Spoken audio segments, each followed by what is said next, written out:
Debido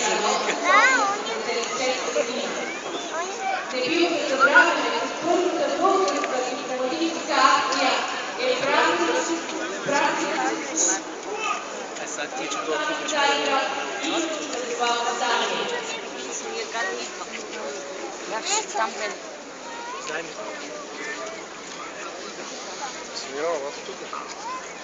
Там няколко след обявяването на победата на 8 май 1877 година от рязко напад срещу Видин е изстрелян първият изстрел от гърманската артилерия срещу османската империя.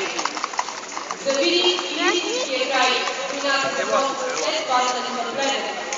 И институциите на София, Тракия и Цариград преминават през славните боеве до Шипка, Шен и Стара Загора.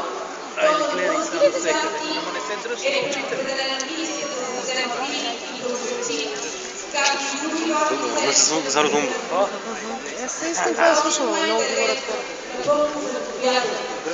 Отрядът на генерал Арнолди бил постигнат с нови допълнения и препадна форма от така наречения Западен корпус.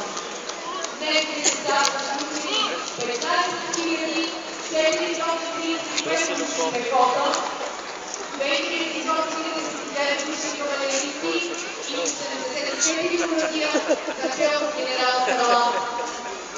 След времето на Осман Паша от Видин към Плевен, във Видинската крепост остава сравнително слаб гарнизон от 16 батальона с артилерия, общо 8000 души, под командването на Изет Паша.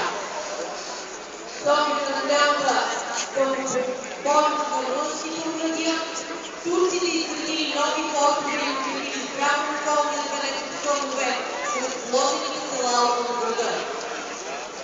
Така турските отбранителни позиции били изнесени на 5-6 км от Видин във формата